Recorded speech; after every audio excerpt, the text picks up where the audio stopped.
Hello, everyone. Welcome to IMPRINT, and we're looking into the 12th chapter, part two, and we'll be continuing with our foreign policy discussion in this.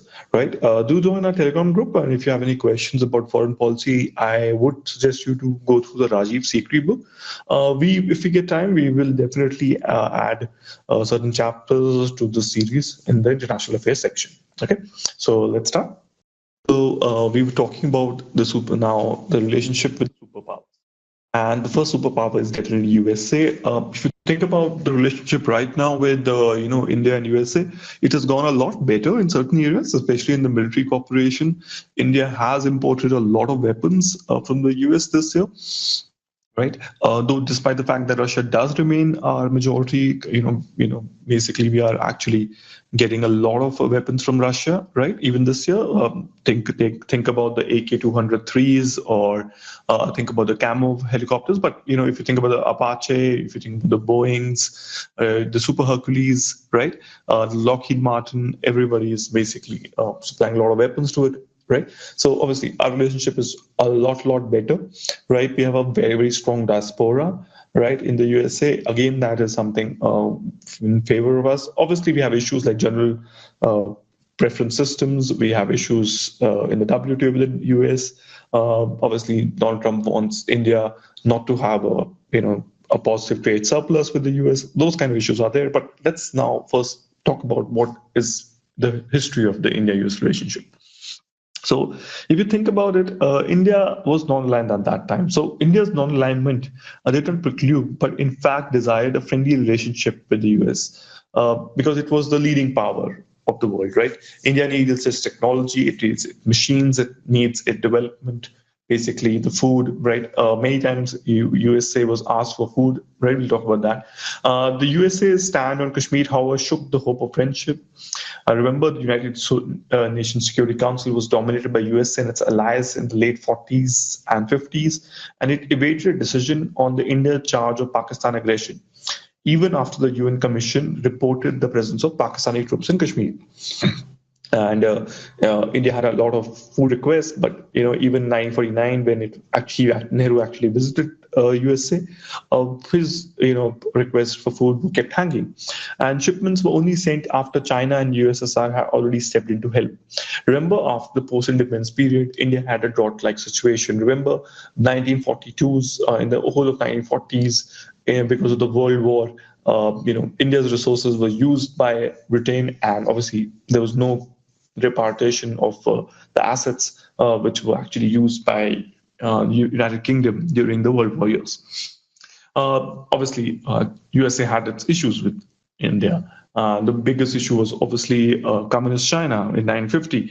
India wanted that the PRC given representation in the UN. And further, initially India's stance in the Korean War was for the US, but the later position was resented by USA. And remember, Pakistan was offered some kind of military aid in 1952-53 itself, right? And this was not even told into the public at that time. So this was just because of the fact that there was Soviet communist threat, and obviously USA didn't want Pakistan to become a communist area, right? Nehru obviously expressed his unhappiness at the Cold War being brought to the subcontinent by the inclusion of Pakistan in the center and the Seattle. US obviously proved insensitive to India's concern. They further even supported Portugal's claim in 1955 that Portugal, obviously has claim over Goa. That India had voluntarily attacked and liberated Goa by force, right? And that only happened because obviously USA was really against India. That obviously Goa is a part of India. A major reason for difficult relationship obviously was the different perception. So USA always has things that if you're not with us, you're against us. So obviously US, being obsessed by communism, could not accept that others might have an alternate set of priorities, and the world looked back black and white from Washington, right? So Nehru had known the communists closely as comrades, and right, even in the Indian freedom struggle, he was influenced by Marxism. right? Though he had his differences with them, because after independence he had to suppress the communist insurgency, but he never regarded the communists to be evil, nor was India's willing to line up behind the West in the Cold War for getting aid in drums, as Pakistan had done, even though it hardly shared the US view of the communist threat. The idea was Pakistan just wanted weapons from the US. India had encouraged other nations, on the other hand, to remain non-aligned, right, and even started the non-aligned movement. So obviously, USA was not really sympathetic to India's refusal to side with it during the Cold War. Remember, the British obviously disliked Congress leaders who had brought down the mighty British Empire, and even and these people in the Congress were again supporting freedom movements all across Asia and Africa. So they basically had a positive attitude towards the Muslim League and Pakistan, and because it was pro-British and helped in the war effort, they also inherited and then made their own British fears, that is the US, that India would not survive as a unit, and its very diversity, the US thought, would lead to disintegration of India. So as a result, it was not seen to be a bulwark against communicators. On the other hand, if you look at today, right, India is seen by Japan, USA as a counterweight to China. Right. So what was not seen as stable in the 1950s is seen as very, very stable today. Right. Obviously, remember the fact that during that period, there was strong post-colonial trend in the US establishment, which anyhow does not exist anymore, right? USA actually supported France and Britain to return to their colonies, even supported Portuguese colonialism in Africa and internal colonizations of Roster and Inspeth in South Africa and Rhodesia. So it was obviously unlikely that India's strong anti-imperialist stand would be admired in such quarters, right? So obviously USA always was seen to be hostile to India. But remember, despite the fact that this was the case, people-to-people interaction was there, and as can be seen, right, even today, that our people-to-people interaction with the US are much, much stronger than our government-to-government, right? A large section of influential opinion in India were pro-US, and a lot of people actually had started in the US, right? So towards the late 50s, there was a considerable improvement because US was acquiring a better understanding of Indian policy. They realized that there was greater value in India, and Kennedy actually tried to improve our relationship with them. They actually had sent John Galbraith, as ambassador in 1961. But obviously, at the end of the day, Chinese attacked alter the situation, and Nehru actually turned to Kennedy for help. Obviously, this was so at that time, at least, since it was still 50-50, India could go either way, right? That whether we would actually be more and more closer to the Soviet Union like we are right now, or we would be closer to the US. So let's look at what was going on with India's relationship with the Soviet Union. So India's relationship with the Soviet Union began on a cold note, but ended acquiring great warmth. The Soviet coolness grew out of the perception that India was still under imperialistic influence. Remember, India had joined the Commonwealth, right? And the Communist Party was engaged in insurgency in Telangana. So obviously, everybody thought that India obviously might not be, joining the communist bandwagon, would not be having pro-poor, and would just be lead capturing of British power, right? But on the other hand, remember, Nehru actually had great admiration of Soviet Union, freedom fighters were inspired by the Russian Revolution, and after the independence, Lakshmi Pandit went as ambassador. But obviously, Stalin never thought that that was important. However, possibly because of how India actually behaved during the Korean War and behaved along with, in the era afterwards, that Soviets actually thought that yes, it is possible that we could have a treaty of friendship. And Stalin actually met S. Radhakrishnan, the future president of India, and offered a treaty of friendship. And there were signs of from 1956 that we would have some kind of a positive response from the Soviet Union during any kind of issues in the United Nations Security Council. The USSR offered help to give military equipment in 1954 after Pakistan joined the CENTO and the SEATO. But obviously, India didn't want to accept free military aid. India refused. In 1955, Nehru paid a highly successful visit to the Soviet Union, followed in the same year by equally popular visit by Khrushchev and Volgin. Right. So obviously, de-Stalinization had started, and now there became talk of peaceful coexistence between countries belonging to different social systems. Obviously, a new concept of Marxism, of a peaceful road to socialism, began to be thought of. But USA forgot to actually respond to these possibilities, and they renewed the Cold War. But USSR actually, from 1955, actually, threatened or to use or used its veto to actually stall resolutions unfavorable to India and Kashmir. And this actually was very significant to India, as India was very, in a very awkward situation. The Security Council till the USSR starting protecting her. And the consistent support on Kashmir went far in binding India-Soviet friendship. Further, USSR actually supported India on the integration of Goa in opposition to the USA.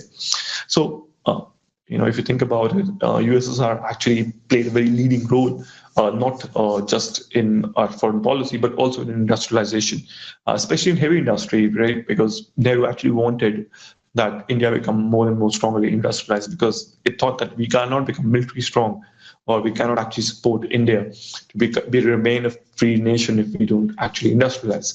So Soviet basically came forward to the building of the Bhilai steel plant, right? And Durgapur, British actually followed, and the Germans actually helped in Rourkela. And the USA was actually approached for the Bokaro plant, but it remained to play coy. So Soviets again helped with the Bokaro plant. So if you think about the iron and steel industry in India, the Soviets actually really helped us.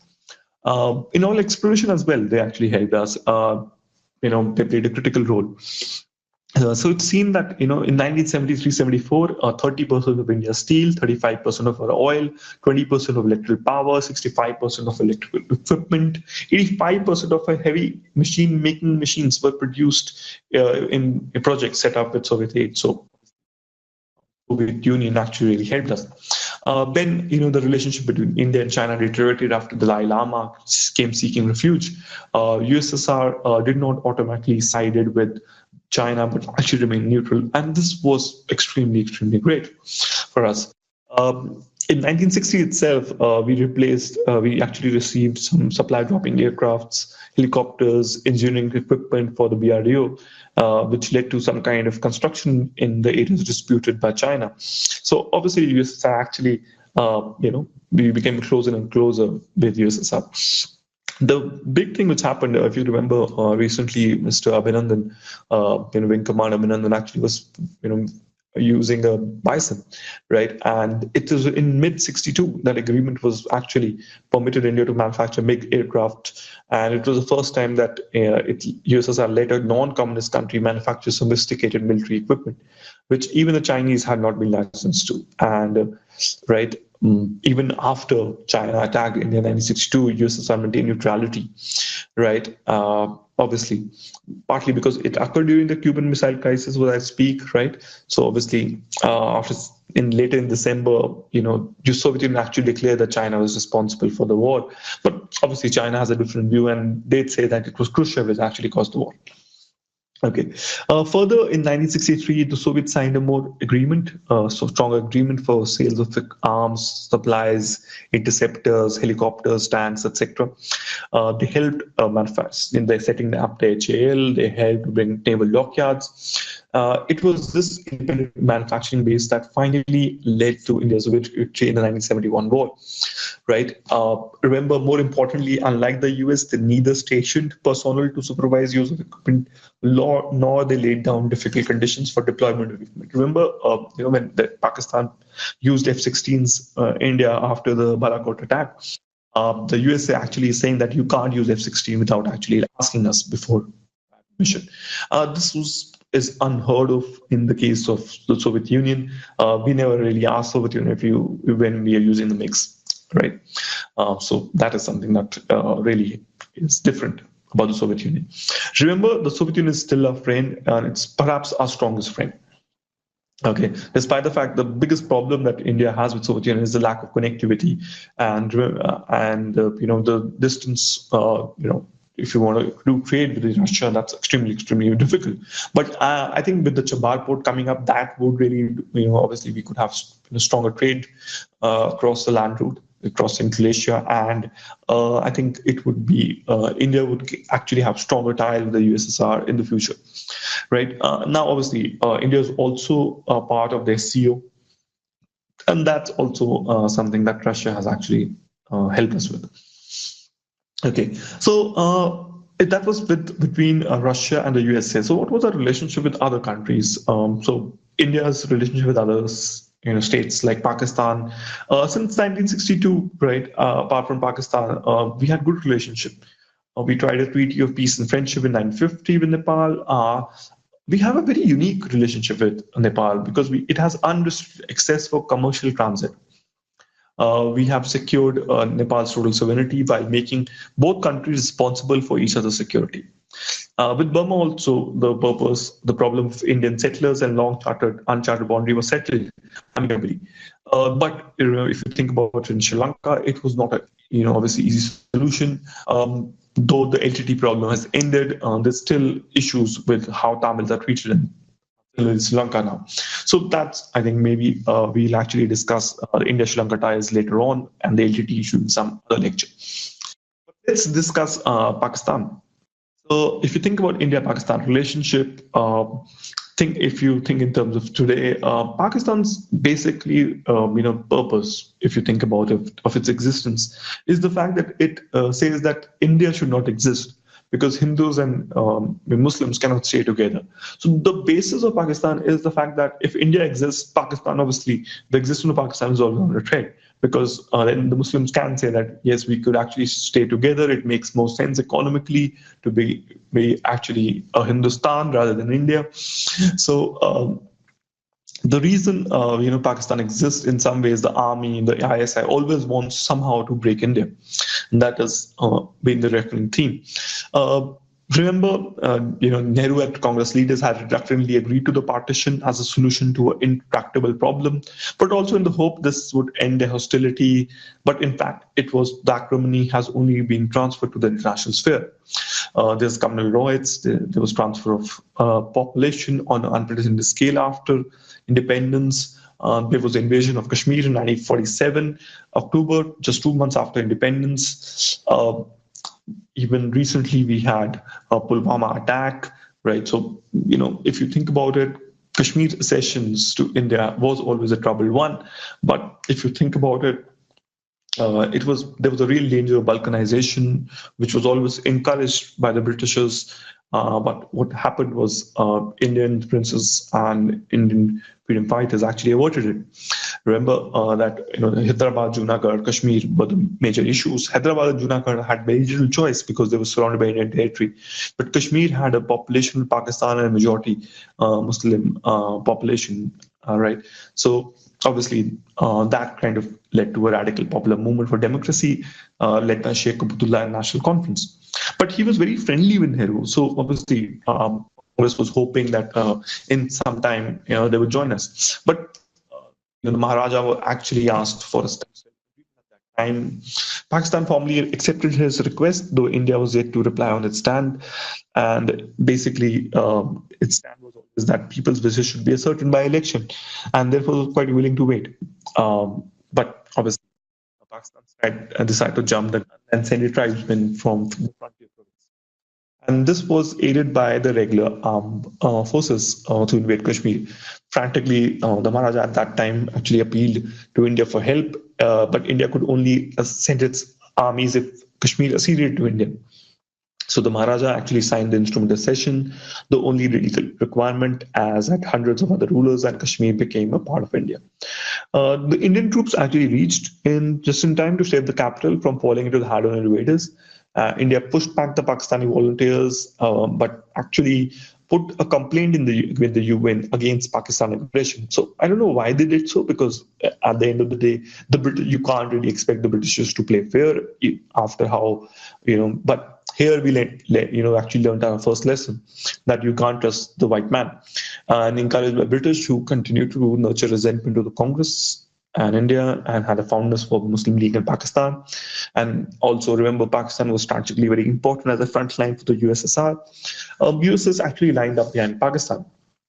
So now with US also against Pakistan and UK, so now we were actually kind of alone, because Soviet Union had not made up its mind whether India was no longer a running dog of British imperialism. So it gave it us no support.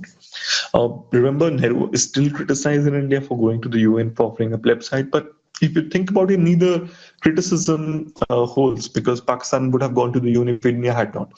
And the UN could have asked for the holding of plebiscite. So India often has been misunderstood on its later refusal to hold a plebiscite. It is not widely known that the UN resolution of August actually had laid down preconditions for holding plebiscites, that the Pakistan should withdraw its forces from the state of Jammu and Kashmir. The authority of the Srinagar administration should be restored to the whole of the state. But remember, the conditions were never met, and in the meantime, Kashmir went on to hold elections for its Constituent Assembly, which voted for accession to India. And the Indian government now took the stand that the Constituent Assembly vote was sufficient substitute for plebiscite. Now, Kashmir later participated in Indian general elections, and the debate actually still continues, right? That whether just because Kashmir is a Muslim majority state, should they actually be into Pakistan? Now, right now, if you think about it, a lot of people say differently. A lot of Kashmiris say that India and Pakistan should just let Kashmir be, but as the situation has got too complicated, the central heartland of India does care about Kashmir too much, despite actually never even meeting a Kashmiri. Or I think a lot of Indians want Kashmir, but don't want Kashmiris, which can be seen in how they were beaten up after the Pulwama attack all across India. I think we have this government right now which somehow kind of encourages this, but it might be just some French elements doing it. But definitely, we don't see enough cases under the NSA Act against these people. So it seems as if the governments of the day do support such people. Right? There is obviously, if you think about even with the Christchurch attacks, right, recently in New Zealand, that there is a case of Islamophobia, right? But obviously this is quite complicated for this lecture, I would say.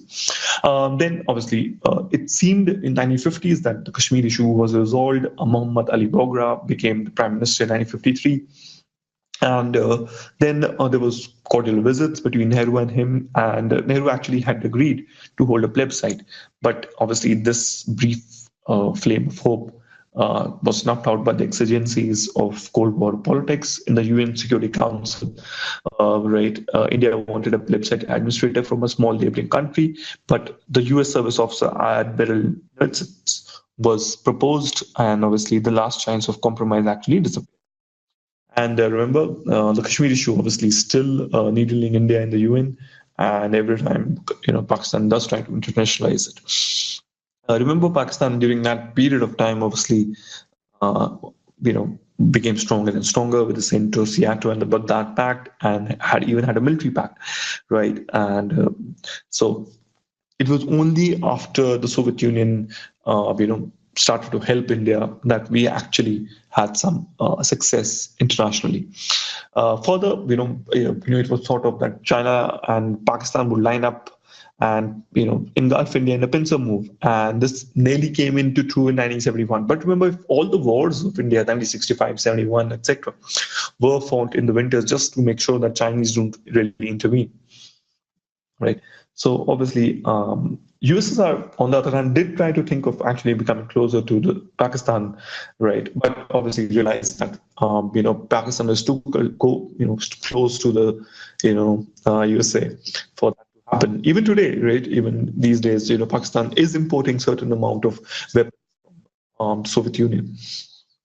But remember, if you think about India-Pakistan relationship, it is a source of great sadness. because they look the same, they sound the same, they speak the same language, they eat the same food, they have a common history, we have a common culture, we have a common geography, and the goal of improving the conditions of the poverty-stricken people of India should have brought cooperation between the two states. Nehru tried his best to remove all irritants. He showed generosity in division of pre-partition assets. There was compensation to refugees. There was division of Indus water basins. He even visited Pakistan in 1953, and there was a large sum of money, which basically was to be given to Pakistan, and this was given right. After some time, right? Even though there was a Kashmir issue, right?